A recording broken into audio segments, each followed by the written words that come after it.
کمې ستړي وپرېږدو.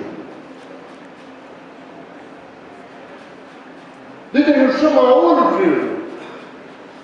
ټیلنټ به درته شته، لکه له عبدالله ځای یو بچی وځي هغه ځي اکسفورډ ټاپوي، له فلانی ځای څخه یو بچی پښتون وځي هغه ځي فلانی ځای ټاپوي، لیکن هغه ماحول موږ نه دی پرېښود کړی. انشاءالله زموږ د حکومت اوله ترجیح دا ده چې موږ خپل ځوانان health facilities, education او sports. د دې سپورټس لپاره د دې سکالرشپ لپاره په مخکې حکومتونو کې هم پیسې راغلي، لیکن دا سټوډنټ نو په خبره دا په دې حکومت کې ښکاره شو چې موږ خپل سټوډنټ ته د لوبې سامانونه ورکړل، موږ خپل سټوډنټ ته په زراو سټوډنټ ته سکالرشپ ورکړي، موږ په سوو خلک مریضان د علاج لپاره که هغه دلته کېدی که هغه په کراچي کې کېدی د علاج لپاره واستول. دا شاید پخوا هم وو، لیکن خلکو ولس په دې نه وو خبر. انشاءالله موږ به ستۍ ستړي ستۍ ستونزې موږ کموو، ستۍ مسایل به موږ کموو او تی څخه دا خواست کوي چې تی به محنت کوي، تی به په رښتیا ایجوکیشن کوي.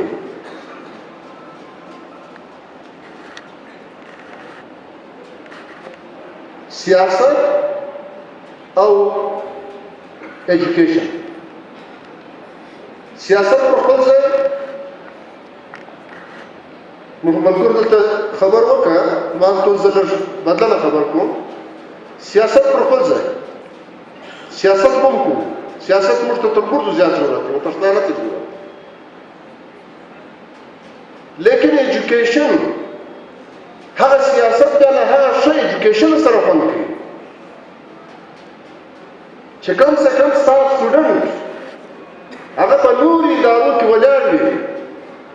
او څوک په فخر دا ویلی شي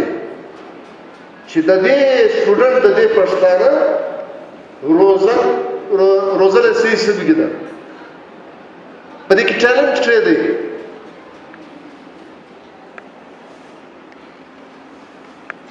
نو د دې لپاره ایجوکیشن که دا کوم له تیوري کارونه راباسي د هغه لپاره کوالټي ایجوکیشن از مست، هغه ضروري دی.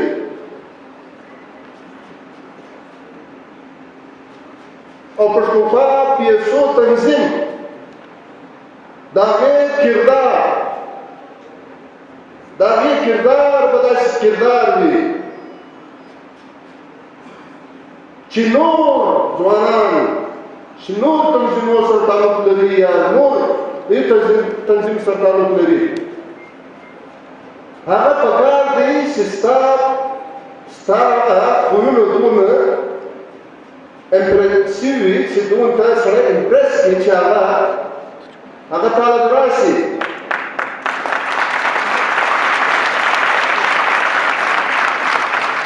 تاسو هغه صلاحیتونه وي، هغه ګټس وي، هغه ښه انساني خویونه وي چې هغه ستا خپل کردار دغه ځوانان دغه راو مټیریل چې مال دا راځي دا ستا ټیلنټ دا راکش کړي.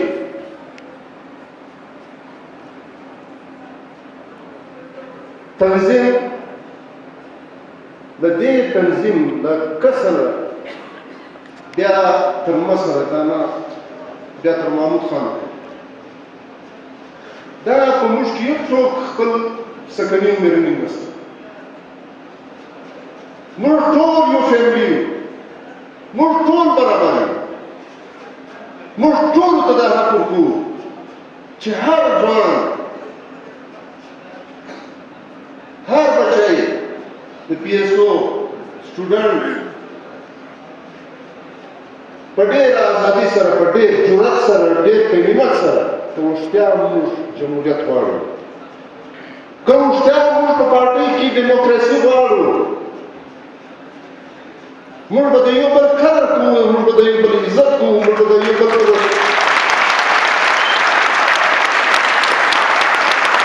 انسانان دي، انسانانو کې کمزوري وي د دې دا مطلب نه بېدبي ما پر هغه به خلک لمونې پرته کوي پکار دی چې پر هغه باندې یو لمون واچوي د هغه پرده خوندي کړي هغه ته نصیحت وکړي هغه پر صحیح لار برابر کړي د دنیا هر تنظیمونه چې تباه شوي دي هغه نه د باندې دومره نه تباه کړي شو لکه دننه چې وجود کې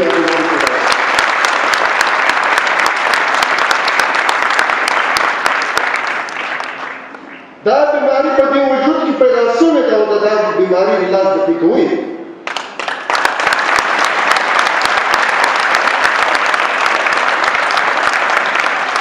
او د دې بیماری څخه هغه قوتونه چې موږ ته خنډونه اچوو هغه به بس شو هغه ستړي شو لیکن دغه شی که په لاس ورغی دا به موږ ډېر خراب کړي دا به زموږ د کلو مهنت زموږ د مشرانو مهنت زموږ د شهیدانو قرباني دا به ټول کړه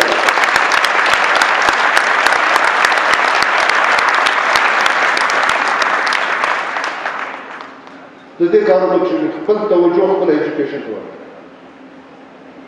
پازیټیو پالیټکس وکړئ قوم دوست پالیټکس وکړئ وطن دوست پالیټکس وکړئ خپل خویونه برابر کړئ خپل ما درته وویل چې داسې کردار خپل ځان جوړ کړئ چې نور خلک په دې پورې وشلوي نفرتونه مه پیدا کوئ په خپل آپس کې نفرتونه مه پیدا کوئ د یو بل عزت وکړئ د بل احترام وکړئ هر یو چې جونیر دی د سینیر احترام وکړي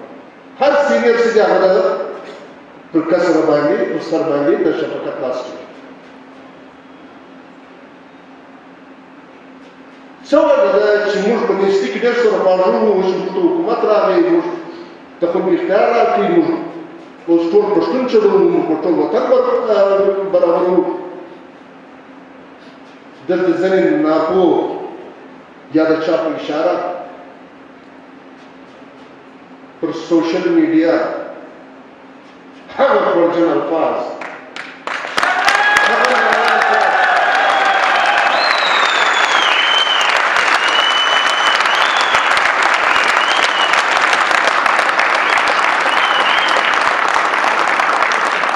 چې نه کسر پرېښودي نه مصر پرېښودي دا څوک دا ولې کوي